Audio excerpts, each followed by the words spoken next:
Oh my god, yeah. Banjo-Kazooie I was actually gonna... Sorry, not Banjo... Donkey Kong 64 I was gonna bring up when we were talking about those games earlier.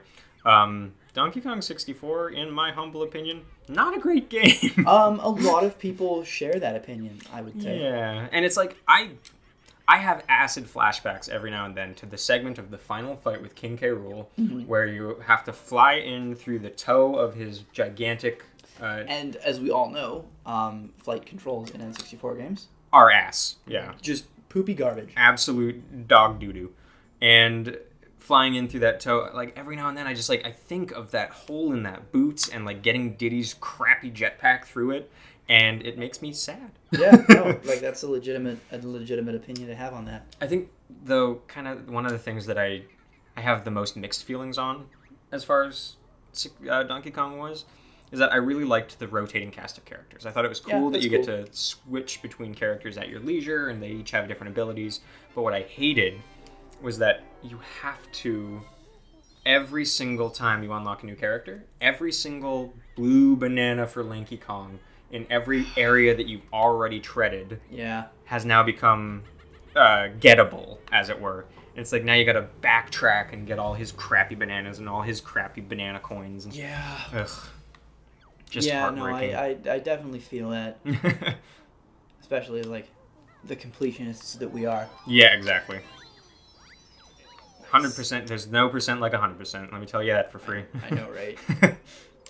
Also, I like that these stupid, like, purple troll things only, like, it's not like in Mario when, like, original Super Mario Bros. Where you see the Goomba, and the Goomba's now, like, iconic of the series. Yeah. Like, that stupid purple guy, you will never see again. Well, every level has their own, like... Things, they all have names, too, don't they? I think so, yeah. I think that some of the characters from, let me think... No, actually, it's most of the characters with names are the ones that got to come back. Like, Captain Blubber got to be in Banjo-Tooie, and actually, I believe he shows up in Nuts and Bolts as a drunk. That's sad, though, because he wasn't a drunk. You missed some notes, I think, down there, didn't you? Did I?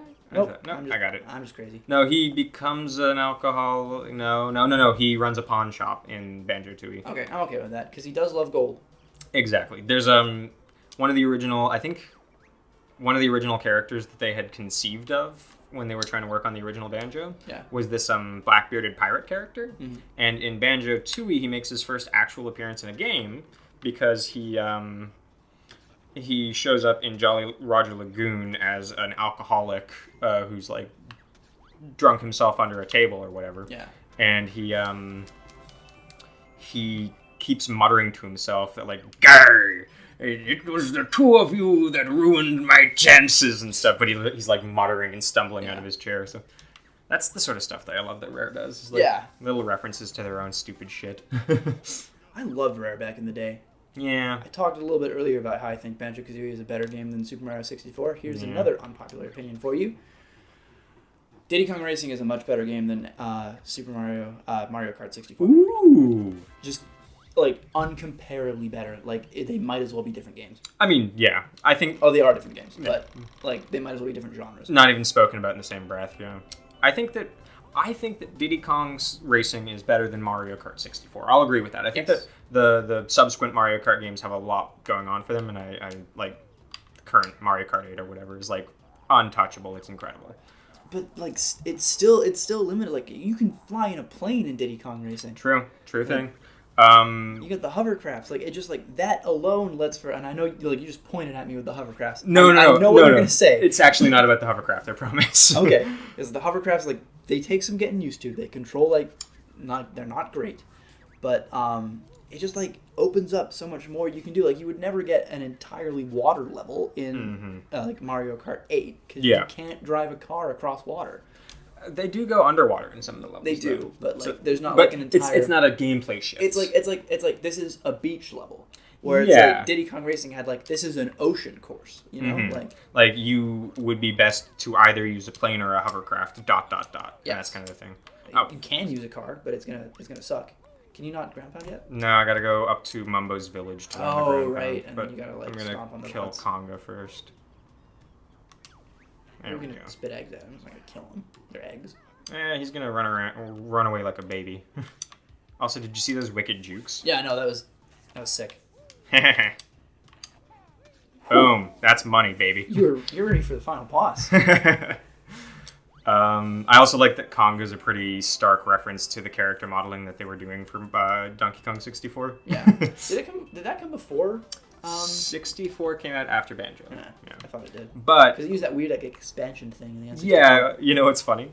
The entire reason that Donkey Kong 64 needed that expansion pack, I shit you not, is just because the DK wrap. Of the DK wrap. That file is so big that they needed to expand the entire processor for the whole console just so that the whole thing could play out. That's hilarious. I really like that they were like, okay, we have this and we need it. Like, we can't just cut the DK wrap. There's no version of this game. Like, yeah. I would rather because there's what 2 games that use that, Majora's Mask and yeah, I think there's one other obscure Perfect one Dark? that uses it. Yeah, pretty sure. Yeah, Perfect. So Majora's Mask, Perfect Dark, and that's another rare game. Yeah.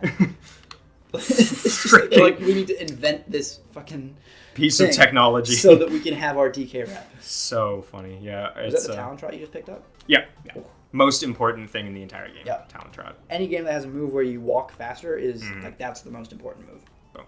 Also, one thing that they did really cool with remapping the game for this port is that in order to do the talent trot, you hold the left trigger to crouch, right? Yes. And to do it, you just tap right trigger, and then you keep one finger on left. It's perfect. It's like an ergonomic shift that can be unprecedented. Yeah. There we go. Got that little guy. All right, what's next? Oh, yeah. You gotta get all of those notes. Yeah, this is fine. Also, one thing that I really like, because Rare is all about their theming within their games. At least early Rare was. Yeah. And so Banjo-Kazooie, right? You got a character named Banjo. His partner's name is Kazooie. In the opening scene, Banjo plays a banjo, Kazooie plays a kazoo. Yeah. Boom. It makes sense. Everything makes perfect sense. Mm-hmm. Your collectibles are music notes. They're music characters. It's exactly, yeah. I follow. Yeah, and even in Ukulele, again, game that I will never argue the quality of, but I enjoy it. I get that it's... You told me it would be the prettiest 6 out of 10 I would ever play, and I agree with that wholeheartedly. Prettiest 6 out of 10. Boom. That's money. What can I say? Also, there's a skull, I believe, that you can lock yourself out of getting if you screw up your sequencing here. Like at the top of that? Yeah. That's a jiggy, my dude. Oh, that's a jiggy. There you go, yeah. If you take that tower out, you cannot get that. You have to leave and come back, can't you? And then I think so, yeah. I'm pretty sure because Eve did that. I only do single runs on this game. Oh, I see.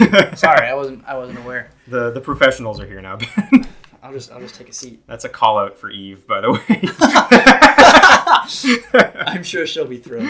Oh man! Every now and then, it's like during the Dark Souls playthrough that we have ongoing on the channel right now. Mm-hmm. Haven't updated that in a while because we've got a couple of other important things coming out.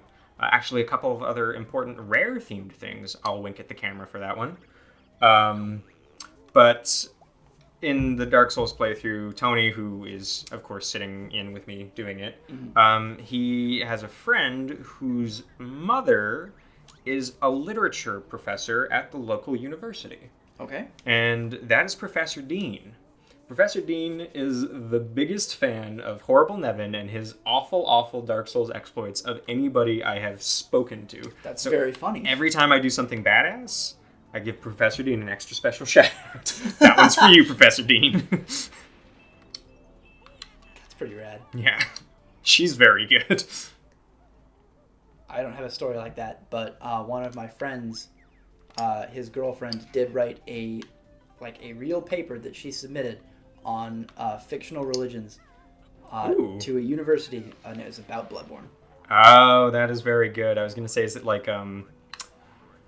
who else would be included in that? Like, actual, genuine, like, fantasy world religions. You could do Zelda. You could easily do Zelda, yeah. There's a lot to work with there. There's the old gods. And then there's Din and Nehru and Faror. Yeah. Well. And, like, why, like, Breath of the Wild is, like, all about Hylia. Mm-hmm. And it's like, oh, she's back, huh? Is there something to... I mean, there's got to be something to talk about as far as, like, spirituality and the Saiyans. You know? There's a lot of I mean, meditation and prayer that goes into what the Saiyans do. is it prayer? I mean, like you could argue it's a that, lot like, of meditation. The Saiyans train with like a religious ferocity. Yeah, okay. But like, but I think that in and of itself is worth talking about in the same breath as actual like made up religions for different IPs. I could agree with that. Yeah. I'd be tempted to agree with that. Yeah. I mean, there's the Super Saiyan God.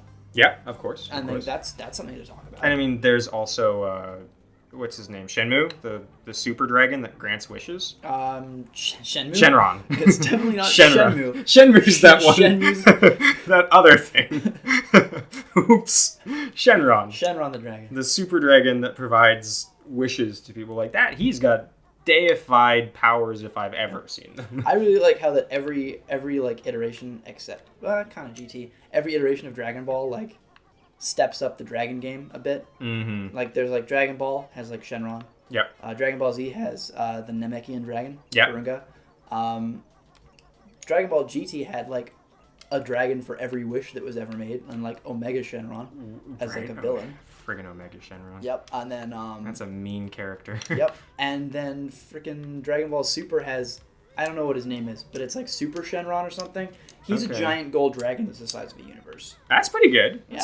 That's not a bad scale. He grants like super wishes that like Shenron can't really grant, even though like it's like the wishes for the premium customers, Yeah, totally. The ones that are willing to spend a little bit extra. Gonna get a little bit more in return. Yeah. And my favorite thing is that as the dragons are getting bigger, so too are the Dragon Balls.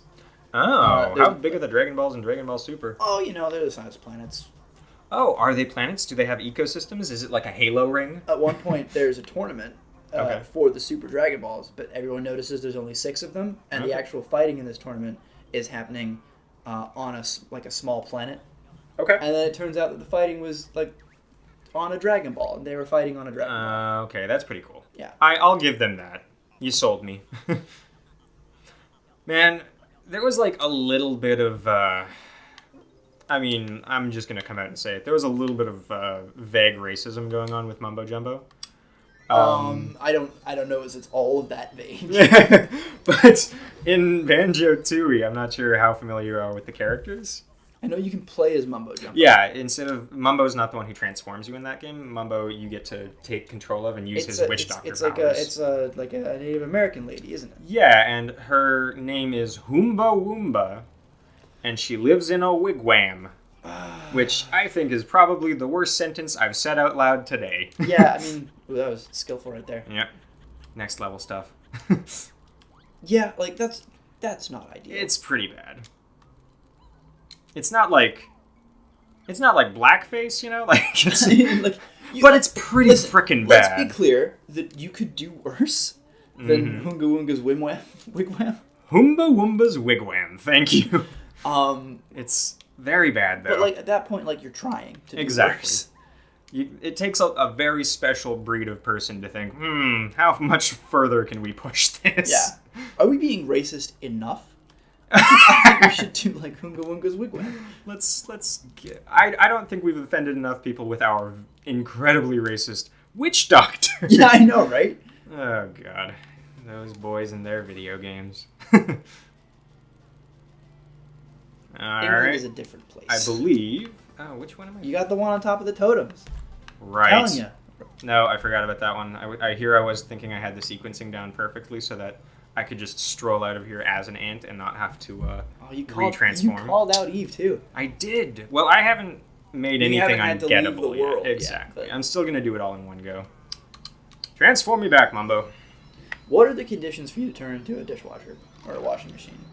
In this game, I believe is it if you move as he's transforming you?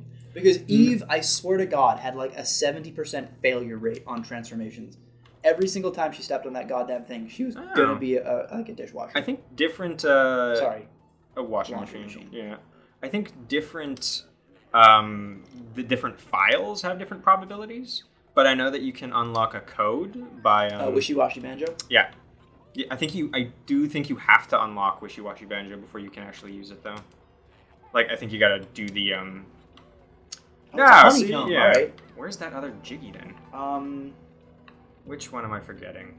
You can view the totals. Yeah, but I've got 9 out of 10. I've got 9 out of 10. Do you have all the Jinjos?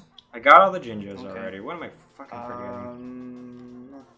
I did the thing, and the Jiggy that I'm gonna get by going outside as an ant is a That's Grintilda's tower, yeah, whatever it's freaking called. What is that tower called again? Grintilda's house, It's just Grunty's place. Grunty's place. Yeah. That sounds like some sort of TV sitcom. Nope, it's a honeycomb. Yeah. Still get it, though. I do recall. I want to chill outside. I know, right? This happened when me and Matthew were sitting down to record the last thing that he and I sat down and did, which I think probably is going to come up after this. I'm not sure. I'll figure it out. Posting schedule is mine and mine alone. You have all the power. You can decide it. Exactly, but come on. There it is. That's there it money. is. You're actually supposed to play as the ant to do that because he can actually just climb up that wall. I've never done that before. Yeah. It's way quicker. Oh my god, which one of you am I forgetting at this point? I will say one thing that Ukulele did so good was the last transformation. Oh my god, yeah. For those of you who didn't play the game, which is most of you, Statistically speaking, yeah, there's just a chance of probabilities, you know. Yeah. Did I miss one on the mountains? No, I didn't. Is there something with like Congo? No, I shot him. I took his. Did I? I got the Jiggy for shooting him already. Yeah. Did you? I think you did. Yeah. My God, the comments are gonna just be people being very mad at me. That's all right. I haven't played yet, and just you wait. I'm sure whatever I do will offset whatever you're in for. Is it behind? No. No, because there's one in the eye. Oh my God, where have I gone wrong? Yeah. So sorry, Ukulele. I think it is the 5th world, correct? There's 5. Yeah, it's the 5th one. There's 5 worlds. Yeah. So in the 5th world, it's easily the best level in the game as well. So yeah, it's called the Galleon Galaxy, and it's like space pirates, but emphasis on the space. And what happens is you get transformed by Doctopus the Octopus, which is a great character as well. And also not racist, which is fun. Yeah, wild. She's just a nerd. I'm going to shoot Congo a couple more times. Give him a couple more shots. He's still throwing oranges at you. You're Congo, good shot, yeah. I bet you are, Congo. You dirtbag.